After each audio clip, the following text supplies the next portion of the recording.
Magandang araw sa ating lahat. Tayo ay lubos na nagagalak sapagkat ang pambansang pulisya ay mayroon ng sariling news network sa YouTube, ang Police News Network o PNN. Tayo ay hindi lang gumaganap sa ating mandato at sinumpang tungkulin, kundi tayo rin ay naghatid ng tama, wasto at balanseng balita para sa serbisyong nagkakaisa tungo sa pagkamit at pagpapanatili ng kaayusan at katahimikan sa ating bansa. Panoorin at suportahan ang Police News Network. Ako si Police General Benjamin C. Acorda Jr., ang inyong Chief PNP para sa Police News Network. Alagad ng batas, tagataguyod ng balitang pulis.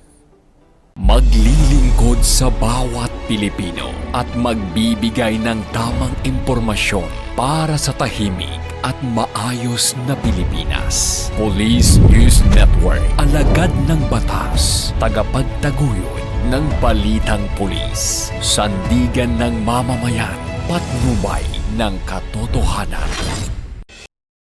Live mula sa Campo Crame, maghahatid ng pinakahuling kaganapan at nagbabagang balita. Ito ang PNN Police News Network.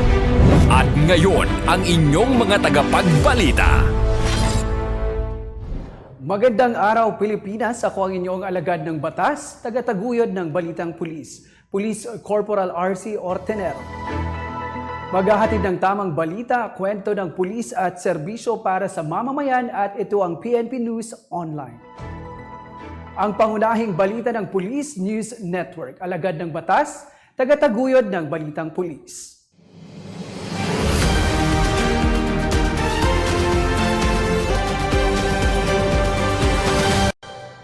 Ngayon ay araw ng linggo at narito ang mga balitang nakalap ng ating mga ka-PNN correspondents sa loob ng linggong ito.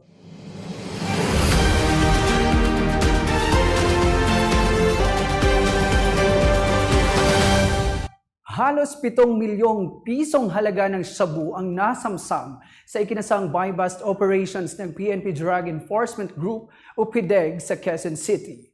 Maliban dyan ay isang drug suspect din ang arestado sa nasabing operasyon. Yan ang ulat mula kay Patrolwoman Angela Yangkiling. Arestado ang isang drug suspect matapos mahuli sa ikinasang buy-bust operation sa Balintawak, Quezon City pasado alas 10 ng gabi nitong October 4, 2023. Ang operasyong ito ay pinangunahan ng Special Operations Unit NCR PDEG sa pamumuno ni Police Colonel Joseph Ian S. Lofranco, SOU Commander, kasama ang La Loma Police Station 1. Nakumpiska sa nasabing operasyon ng 1 kilo ng hinihinalang shabu na tinatayang nagkakahalaga ng 6,800,000 pesos, buy-bust money, kulay green at silver na plastic na may foreign markings at isang pulang eco bag. Kinilala ni Police Colonel Junicio B. Bartolome Jr., Acting Director ng PDEG, ang naarestong suspect na si alias Mel, 48 years old at residente ng Barangay Balingasa, Balintawak, Quezon City. Ang nasabing drug suspect ay nabasahan ng kanyang mga karapatan sa wikang kaniyang naiintindihan at ito ay pansamantalang nakakulong sa detention facility ng Special Operations Unit NCR habang hinahanda ang mga kasong maaaring ipataw sa kanya. Samantalang dinala naman sa forensic group Camp Crame ang mga nakumpiskang iligal na droga para isailalim sa forensic laboratory examination. Ang nasabing operasyon ay nakuhanan at nai-record sa pamamagitan ng body-worn camera at alternative recording device. Sa mga nais magsumbong, maaari kayong tumawag o mag-text sa mga numerong nasa inyong screen. Para sa serbisyong nagkakaisa, sagot sa pagsugpo sa iligal na droga. Mula sa tanggapan ng PNP Drug Enforcement Group, ako po ang inyong Police News Network Correspondent, Patrolwoman Angela Salceda Yangkiling, alagad ng batas, tagataguyod ng balitang pulis. Salamat, Patrolwoman Yangkiling. Timbog naman ang tauhan ng Eastern Police District ang top most wanted person na may kasong rape sa Marikina City. Nakibalita dyan si Patrolwoman Zenermaid Dolor.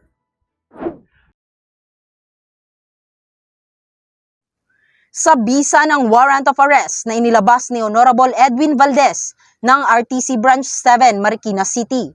Nadakip ng mga tauhan ng Marikina PNP, katuwang ang 2nd MFC RMFB and CRPO, ang lalaking ito sa kahabaan ng Tangile Street, Barangay Fortune, Marikina City. Tinuturing na top 4 station level and top 8 district level most wanted person itong akusado na kinilalang si alias Mon. Wanted ang 34 anyos na lalaki dahil sa kasong rape. Agosto taong kasalukuyan, inilabas ng korte ang kanyang warrant of arrest at matapos ang masusing pagmamanman ng mga otoridad, natyempohan din nila itong sospek at agad inihain sa kanya ang kanyang warrant of arrest. Kasalukuyang nasa kustodiya na ng Marikina PNP ang naarestong sospek para sa kaukulang disposisyon. Walang karampatang piyansa ang ipinataw ng korte sa kaso ng sospek. Kaya't kung mapatunayang siya'y guilty sa isinampang kaso, sa kulungan na niya pagbabayaran ang kanyang nagawang krimen. Tiniyak ng PNP na mas paiigtingin pa ang operasyon laban sa kriminalidad at matulungang makamit ng mga biktima ang kanilang hustisya. Mula dito sa Eastern Police District, ako po ang inyong PNN correspondent, Patrolwoman Jenny Midolor, alagad ng batas, tagataguyod ng Balitang Pulis. Maraming salamat, Patrolwoman Dolor. Samantala, patuloy naman ang pagpapalawig ng Manapla Municipal Police Station sa kampanya ng Buhay Ingatan, Drogay Ayawan o BIDA program sa lalawigan ng Negros Occidental. Yan ang balitang inalam ni Patrolman Zolio Sam Akad.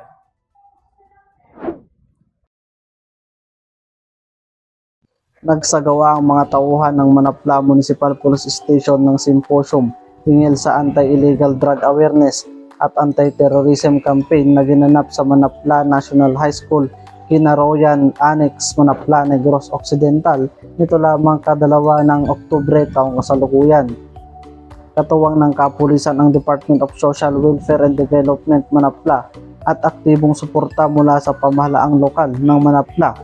Tinalakay sa mga mag-aaral ng Manapla National High School, Kinaroyan Annex ang anti-illegal drug awareness at anti-terrorism campaign. Ang aktibidad ay naglalayong magbigay kaalaman sa mga mag-aaral ukol sa mga inisyatiba ng pambansang pulisya sa pagsugpo ng illegal na droga at kaguluhan sa bansa. Bukod dito, isinagawa rin ang pamamahagi ng food pack sa nasabing aktibidad. Kasama rin sa aktibidad ang school head na si Ma'am Maricel G. Tuayon na nagbigay ng masusing gabay upang maging matagumpay ang nasabing symposium. Nagpapakita ang aktibidad na ito ng malasakit na mga kawani ng Manapla Police Station, DSWD Manapla at LGU Manapla sa mga mag-aaral at sa komunidad. Ipinakita nito ang kolektibong pagsusumikap ng lahat ng sektor ng lipunan na labanan ang ilegal na droga at terorismo habang nagbibigay edukasyon at kamalayan sa mga kabataan. Mula dito sa Police Regional Office 6, ako po ang Police News Network Correspondent, Patrolman Julius Sam Akad, alagad ng batas, tagataguyod ng Balitang Pulis. Sa iba pang balita, isang binatilyo naman ang tiklon ng mga tauhan ng Madre Dejos PNP dahil sa kaso nitong 3 counts of rape sa Barangay Codia, Madre Dejos, Cebu City. Yan ang balita ni Patrolman Quisadio. Kulong ang 10 anyos sa binatilyo matapos maaresto sa matagumpay na paghahain ng kapulisan ng arrest warrant sa kaso nitong 3 counts of rape sa Madridejos, Cebu. Sa report ng Madridejos Police Station, Cebu Police Provincial Office, bandang alas 8:45 ng gabi nang maisilbi sa akusado ang warrant of arrest na inisyu ni Honorable Glenn Jamauas, Presiding Judge RTC Branch 81, Dakit, Bogo City, Cebu. Kinilala ni Police Captain Vicente Mata Chavez, officer in charge ang akusado na si Miko ng Purok Magtalisay, Barangay Codia, Madridejos, Cebu. Nakakulong ngayon ang akusado sa himpilan ng istasyon habang ipinagbigay alam na sa kinauukulang korte ang ukol sa pagkakaaresto nito. Tinitiyak ng buong hanay ng kapulisan ng probinsya ang higit pang pagpapaigting at pagpapahusay ng serbisyo para sa kaayusan, kaligtasan at kapayapaan ng komunidad. Mula dito sa Central Visayas, ako ang inyong Police News Network Correspondent, Patrolman Ivan Quisadio. Alagad ng batas, tagataguyod ng Balitang Pulis. Maraming salamat, Patrolman Quisadio. Mahigit sa 100,000 pisong halaga ng ilegal na droga ang nasa kote Sa ikinasang buy-bust operation ng Eastern Police District, 2 drug suspect naman ang kalaboso. Ibabalita yan ni Patrolwoman Jenny Dolor.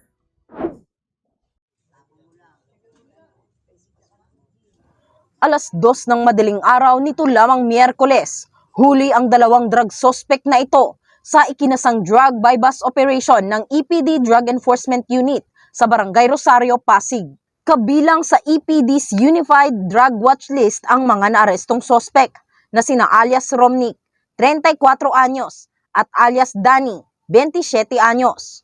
Matapos ang masusing pagmamanman ng mga otoridad sa mga suspect, opisyal nilang ikinasa ang operasyon at nang kumagat sa pain ng operatiba itong 2 suspect, dito na sila inaresto. Nasamsam mula sa 2 suspect ang 5 sachet na naglalaman ng hinihinalang shabu na may timbang na mahigit kumulang 26 grams na tinatayang nagkakahalaga ng 176,800 pesos. Himas-rehas na ngayon ang mga suspect sa himpilan ng Pasig PNP, samantalang ang mga nakumpiskang iligal na droga ay naisumiti na sa PNP Forensic Group Camp Crame para sa masusing eksaminasyon. Parehong nahaharap sa kasong paglabag sa Section 5 and 11 ng Republic Act 9165 o ang Comprehensive Dangerous Drugs Act of 2002 si Romnick at Danny. Mula dito sa Eastern Police District, ako po ang inyong PNN correspondent, Patrolwoman Jenny Dolor, alagad ng batas, tagataguyod ng Balitang Pulis. Maraming salamat, Patrolwoman Dolor. Samantala, mahigit 10 milyong pisong halaga ng marijuana plants ang matagumpay na sinira at sinunog sa Tinglayan, Kalinga. Ito ay bunga ng puspusang operasyon ng pambansang pulisya upang tuluyan ng mahinto at pagdami ng marijuana sa Cordillera. Kasama natin sa balitang yan si Patrolwoman Miranda. Sinira at sinunog ang 52,500 na piraso ng fully grown marijuana plants na tinatayang nagkakahalaga ng 10,500,000 sa Tinglayan, Kalinga mula alas 7 ng umaga hanggang alas 4 ng hapon ng September 29, 2023. Ang nasabing operasyon ay pinangunahan ng mga tauhan ng Special Operations Unit Cordillera PDEG sa pamumuno ni Police Lieutenant Colonel Joel S. Estaris, SOU Commander, kasama ang Regional Mobile Force Battalion, Police Regional Office Cordillera at ang Tinglayan Municipal Police Station. Ang nasabing marijuana eradication ay sinagawa sa bulubunduking sakop na Barangay Bugnay sa Tinglayan, Kalinga na may total land area na 5,250 square meters. Ang lugar kung saan nakuha ang mga nasabing halaman ay naisprehan ng herbicide para maiwasan ang pagtubo pa ng mga ito. Walang cultivator na nahuli sa nasabing operasyon, ngunit patuloy ang mga isinagawang operasyon ng PDEG sa pamumuno ng aming direktor na si Police Colonel Junicio B. Bartolome Jr. na matukoy ang mga lugar na posible pang pagtatamnan ng mga pinagbabawal na halaman. Ang mga ganitong operasyon ay nagpapatunay na masigasig ang PDEG sa mandato nito na puksain ang iligal na droga sa ating bansa. Sa mga nais magsumbong, maaari kayong mag-text o tumawag sa mga numerong nasa inyong screen para sa serbisyong nagkakaisa, sagot sa pagsugpo sa iligal na droga. Mula sa tanggapan ng PNP Drug Enforcement Group, ako ang inyong PNN correspondent, Patrolwoman Antoinette Miranda, alagad ng batas, tagataguyod ng Balitang Pulis. Maraming salamat, Patrolwoman Miranda. Isang lalaki naman ang arestado ng mga otoridad matapos mahulihan ang baril sa bayan ng Magpet, North Cotabato. Ang ulat mula kay Patrolman Gio Batongbakan. Naaresto ng mga tauhan ng Magpet Municipal Police Station ang isang lalaki matapos itong pumunta sa bahay ng kanyang kaalitan na may dalang shotgun sa bahagi ng Sitio Baong, Basag, Barangay Salab, Magpet, North Cotabato. Kinilala naman ang naarestong suspect bilang alias Gray, 50 years old, isang magsasaka at residente ng Kidapawan City, North Cotabato.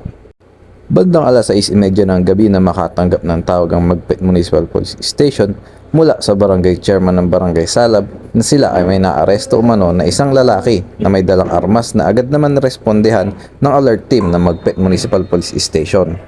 Naaresto si alias Gray dahil sa paglabag sa kasong RA 10591 o Comprehensive Firearms and Ammunition Regulations Act na kaugnay na rin sa Omnibus Election Code ng 2023 BSKE.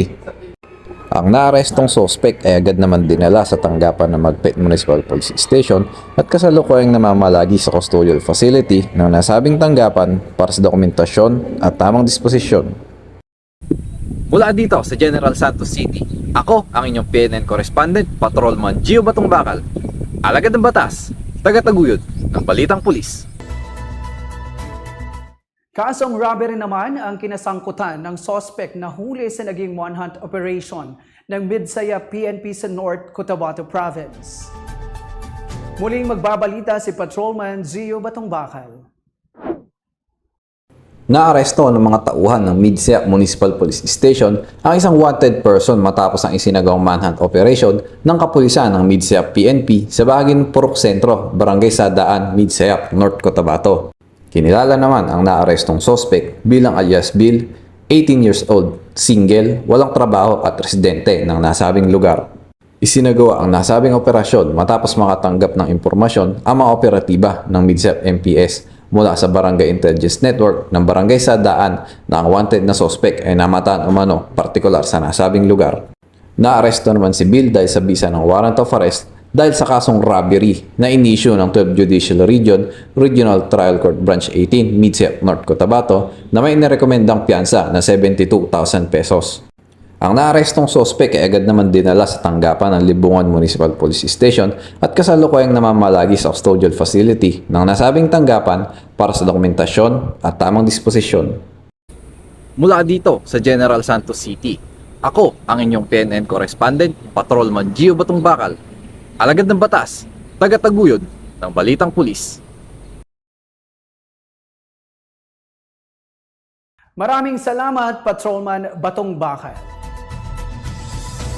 Balita naman mula sa Calabar Zone, wala nang kawala ang most wanted person provincial level matapos mahuli ng pulisya sa JMA Cavite. Nakabalita dyan si Patrolman Lovimir Julian.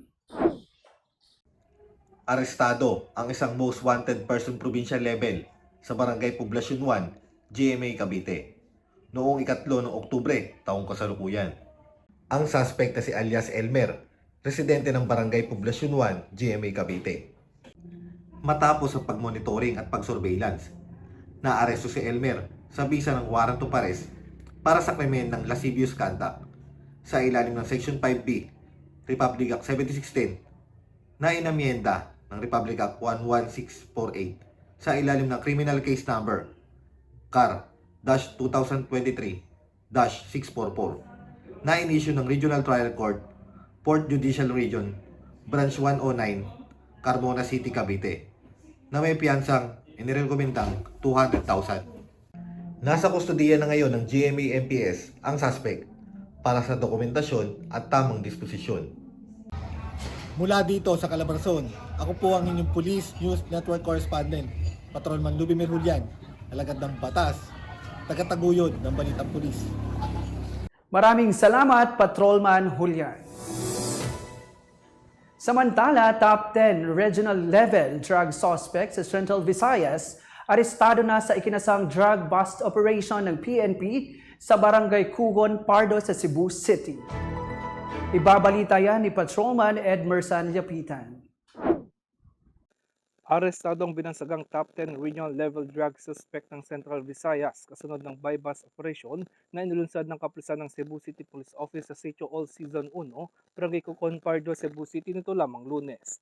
Sa operasyon na pinangunahan ng operatiba ng Police Station 7 ng Cebu City Police Office, nadakip ang suspect na kinilalang si alias Olok, 34 na taong gulang, alas 6:25 ng hapon. Bago pa ang operasyon, isinalalim ang suspect sa ilang araw ng surveillance makarang makatanggap ng report ukol dito. Na-recover sa pag-iingat ng suspect ang hinihinalang shabu na tumitimbang na nasa 50.45 gramo na may standard drug price na 343,060 peso. Nasa kustodiya ngayon ng Police Station 7 ang suspect na nahaharap sa patong-patong na reklamo kaugnay sa illegal na droga. Mula dito sa Cebu City Police Office, ako inyong Police News Network Correspondent Patrolman Edmerson Yapitan. Alagad ng batas, tagataguyod ng Balitang Pulis. Maraming salamat, Patrolman Yapitan. Samantala, timbog na ngayon ng mga tauhan ng Eastern Police District ang tinaguriang top 10 most wanted person na may kasong rape sa Maynila. Muling magbabalik para sa balitang yan si Patrolwoman Abigail Derain. Timbog sa isinagawang manhunt operation ang isang top 10 most wanted person ng Eastern Police District na kinilalang si Arnold Niere, 42 taong gulang. Si Niere ay inaaresto dakong 1:30 ng hapon sa Maysilo Circle Plainview sa Mandaluyong City. Ang nakabinbing warrant of arrest ng akusado ay para sa krimeng panggagahasa na inisyu ni Honorable Presiding Judge Eileen N. Saking Agasita ng RTC Branch 213 ng Mandaluyong City na may petsang Hulyo 28 taong kasalukuyan. Pansamantala namang nasa kustodya ng District Special Operation Unit ng EPD ang naarestong akusado para sa tamang dokumentasyon. Ako po ang inyong Police News Network correspondent, Patrolwoman Abigail Derain, alagad ng batas, tagataguyod ng Balitang Pulis. Maraming salamat, Patrolwoman Derain. Samantala, sa wakas ay nabigyan na ng hustisya ang biktima matapos mahuli ng Eastern Police District ang most wanted person na may kasong statutory rape sa Pasig City. Narito ang pagtutok ni Patrolwoman Jenny May Dolor. Maraming salamat, Patrolwoman Dolor. Isa namang lalaki ang matagumpay na naharang at nahuli ng PNP Aviation Security Group sa NAIA Terminal 2 sa Pasay City. Ito ay matapos di umano itakbo ng sospek ang pera at cellphone ng pinapasukan nitong laundry shop sa Sampaloc, Maynila. Ang detalye ng balitang yan mula kay Patrolwoman Marjorie Fernandez.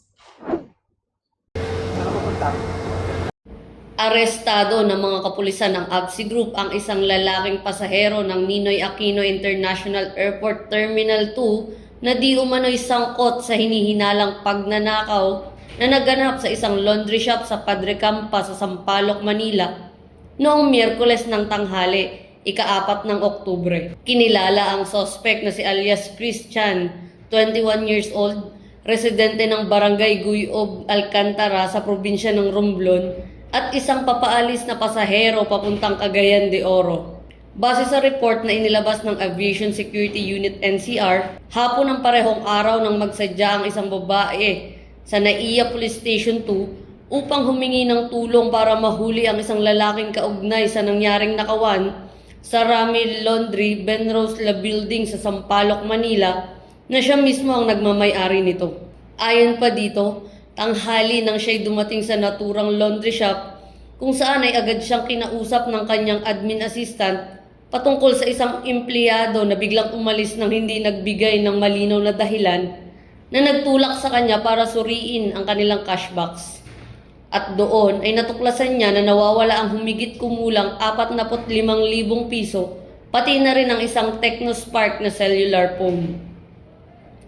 Bilang tugon sa reklamo ng may-ari, mabilis na nagsagawa ng hot pursuit operation ang mga tauhan ng NAIA Police Station 2 na nauwi sa matagumpay na pagkakaaresto sa suspect sa north wing ng departure area ng NAIA Terminal 2 sa Pasay City. Nakita sa suspect ang nagkakahalagang higit sa 5,000 piso at ang nawawalang cellphone na ginagamit sa naturang laundry shop. Inamin din ng suspect na ang mga gamit na nakumpiska sa kanya ay ang mga kagamitan na kinuha niya sa nasabing laundry shop.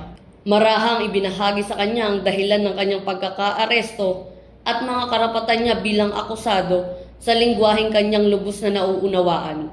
Samantala, kasalukuyang nasa kustodiya na ng Police Station 14 ng Manila Police District ang naturang suspect na haharap sa kasong qualified theft sa ilalim ng Article 310 ng Revised Penal Code. At mula dito sa tagapangalaga ng kapayapaan ng bawat paliparan, ako po ang inyong PNN correspondent, Patrolwoman Marjorie Fernandez, alagad ng batas, tagataguyod ng Balitang Pulis. Balita naman mula sa Bicol Region. 4 na sospek ang kalaboso sa naging buy-bust operation ng Naga City PNP kung saan nasabat ang mahigit 30,000 pisong halaga ng shabu. Si Police Corporal Irene Honey Abad sa report. Tinatayang 34,000 pisong halaga ng shabu ang nasabat sa 4 na lalaki sa ikinasang buy-bust operation ng Naga City PNP sa Zone 3, Barangay Balatas, Naga City, nito lamang ika-3 araw ng Oktubre taong kasalukuyan. Kinilala ni Police Lieutenant Colonel Aldin E. Orquita, Chief City Intelligence Unit ng Naga City Police Office, ang mga sospek na sina alias Lagatok, Binata, residente ng nabanggit na lugar, Joseph, 34 anyos, isang e-tricycle driver at residente ng Barangay Concepcion, Pequeña, Naga City. Bong, 45 anyos, construction worker, residente ng Barangay Balatas, Naga City, at Ramilo, 44 anyos, barbero, residente ng Barangay Mangiring, Calabanga, Camarines Sur. Ayon kay Police Lieutenant Colonel Orquita, bandang 1:00 ng hapon nang maaresto ang mga akusado ng pinagsanib na mga operatiba ng Naga City Intelligence Unit, Naga City Drug Enforcement Unit at Naga City Police Station 6 sa pakikipag-ugnayan sa PIDEA Naga City Office. Nakumpiska mula sa mga sospek ang 5 gramo ng shabu na may street value na 34,000 piso, isang digital weighing scale at mga drug paraphernalia. Nasa kustodiya na ng Police Station 6 ng Naga City Police Office ang mga sospek at mahaharap sa kasong paglabag sa RA 9165 o ang Comprehensive Dangerous Drugs Act of 2002. Mula dito sa Legazpi City, Albay, ako ang inyong PNN correspondent, Police Corporal Irene Hanitri Abad, alagad ng batas, tagataguyod ng Balitang Pulis. Maraming salamat, Police Corporal Abad. 2 drug suspect din ang nahuli sa isinagawang anti-illegal drugs operation ng kapulisan sa Plaridel, Misamis Occidental. Narito ang report ni Patrolman Joel Subsuban.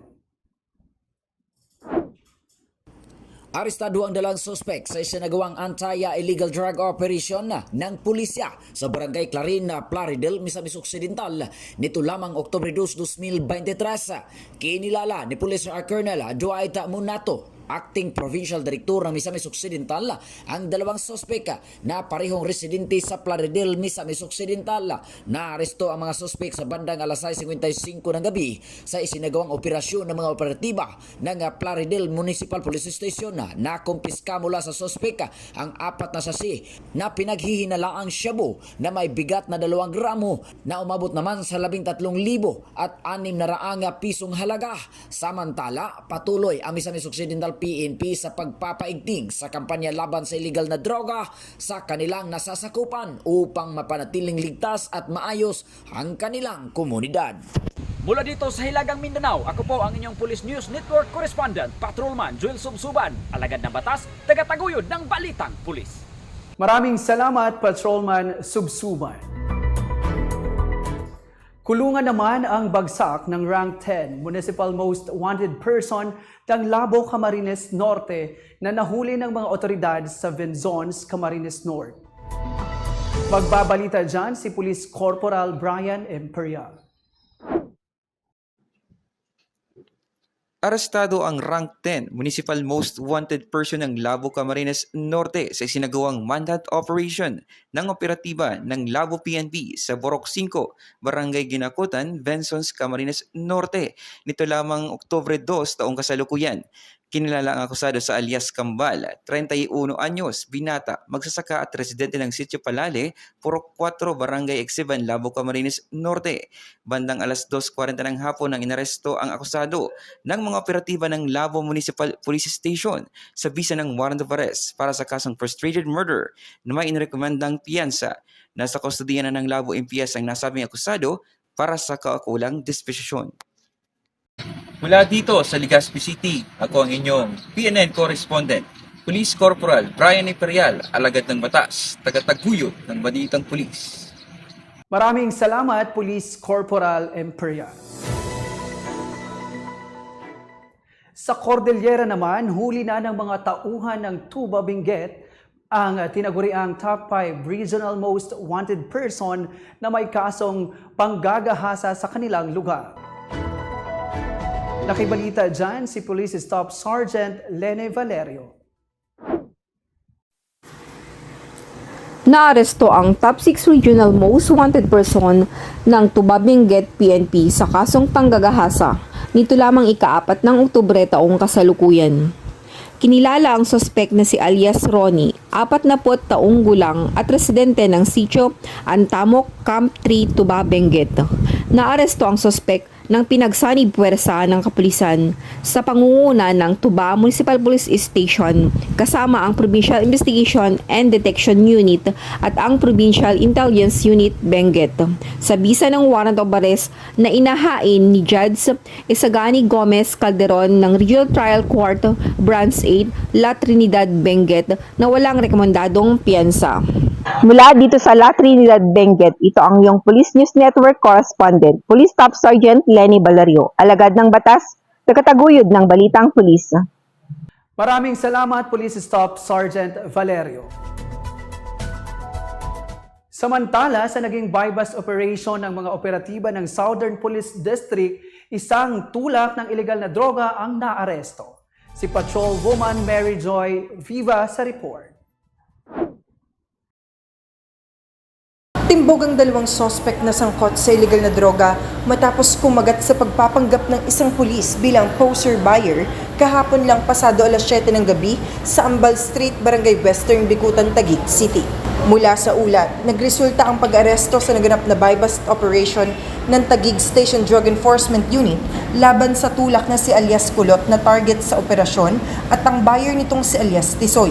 Nasabat sa kanila ang 7 pakete ng plastic sachet na naglalaman ng hinihinalang shabu na may bigat na 20 gramo at standard drug price na 136,000 pesos. Sa panayam naman ni Police Captain Dennis F. Rivaldo, Chief SDEU, ay patuloy pa rin sa pagsasagawa ng operasyon ng tauhan ng Taguig City Police Station para mabawasan ang nagaganap na iligal na aktibidad sa kanilang nasasakupan. So patuloy tayo sa pagsasagawa ng ating drug operation, particular yung bypass, hindi natin binibitawan niya. At yun naman ang ating trabaho. Samantala, inaamin naman ng mga sospek ang nagawa nilang krimen na ngayon ay nasa istasyong ito para sa pagsampa ng kasong paglabag sa Section 5 at 11 ng RA 9165. Mula dito sa Southern Police District, ako ang inyong PNN correspondent, Patrolwoman Meritoni Veva, alagad ng batas, tagataguyod ng balitang pulis. Maraming salamat, Patrolwoman Viva. Mahigit sa kalahating milyong pisong halaga ng shabu naman ang nasabat ng Manila Police District mula sa kanilang naarestong 3 drug suspect. Nakatutok dyan si Patrolwoman Princess Zaira Reyes. Nagpositibo sa bypass operation ang 2 suspect na isinagawa ng Station Drug Enforcement Unit ng Marianas Tondo Police Station sa Tondo, Manila. Nakilala ang mga ito na sina Saldo Bilbao, alias Pagari, 42 years old, residente ng Sampaloc, Manila, na nahaharap sa kasong paglabag sa Section 5 and 11 ng Article 2 of RA 9165.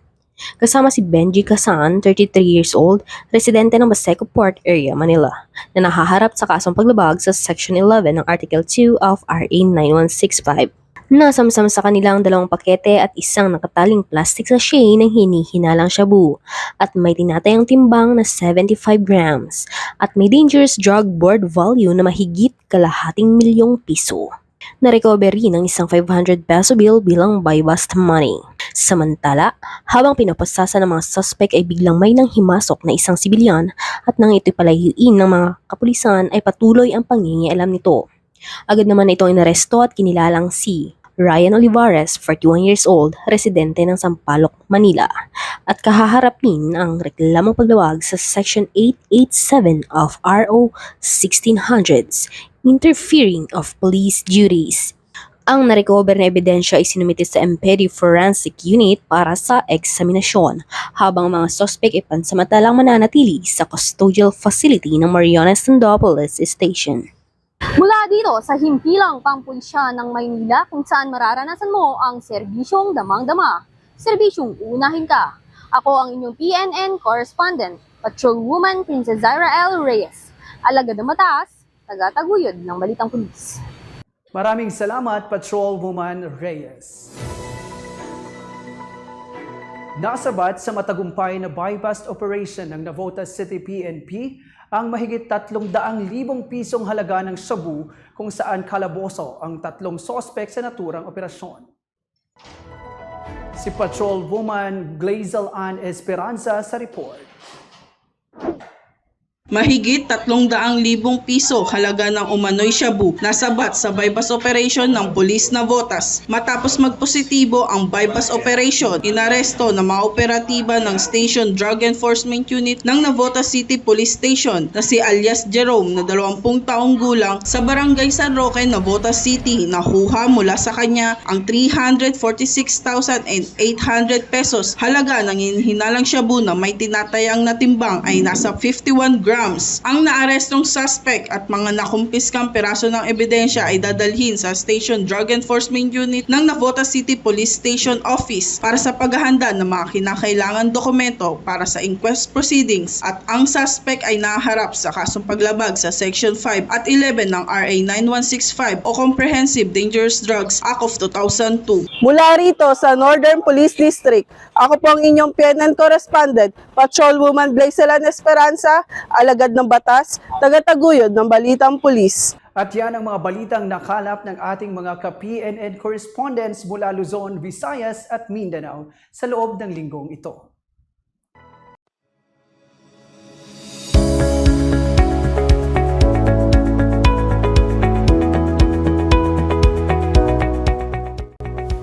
Pursuant to LSS Standard Operating Procedure Number 2021-07, dated October 29, 2021, titled Guidelines and Procedures in the Issuance of LSS Clearance for Purposes of Processing Retirement and Separation Benefits. The issuance of LSS clearance is streamlined and systemized. In order to be cleared with your property accountability and receive your LSS clearance, the following must be undertaken. Step 1. Submission and uploading of needed documents online with the following requirements using Gmail, Google Form through link, or scan QR code, and the Viber number 0906-719-4655. Requirements of uploading documents. A. Retirement order or separation order. B. Service record. C. RSAO or SAO clearance or unit clearance. A confirmation will be sent via the same platform that is used for submission, informing the status of submitted documents. Step 2.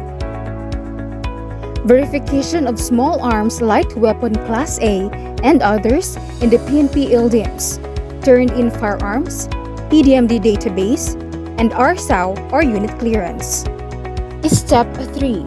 Printing of Certificate of Property Accountability, Certificate of Non-Property Accountability for final signature of SAO LSS and initials of Chief Clearance for final signature of Chief SAMD or SAO PNP-wide. Step 4. Uploading in the PNP LDIPS. Once uploaded, the said clearance is already considered issued.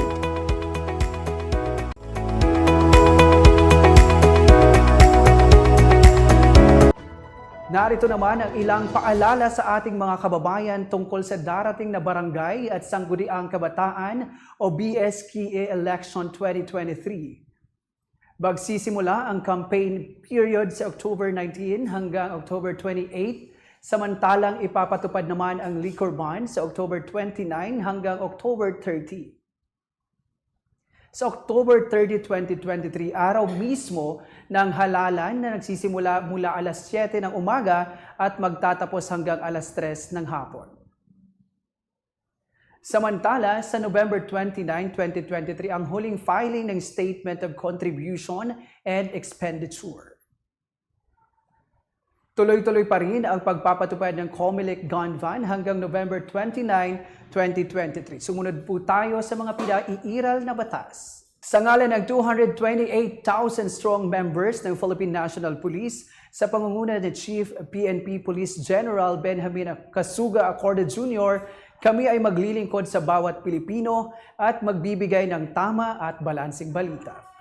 Mula rito sa tanggapan ng tagapag-ugnay ng Pambansang Pulisya, ako ang inyong alagad ng batas, tagataguyod ng Balitang Pulis, Police Corporal RC Ortenero. Maghahatid ng tamang balita, kwento ng pulis at serbisyo para sa mamamayan, at ito ang PNP News Online. Ang pangunahing balita ng Police News Network. Parang wrong spelling yung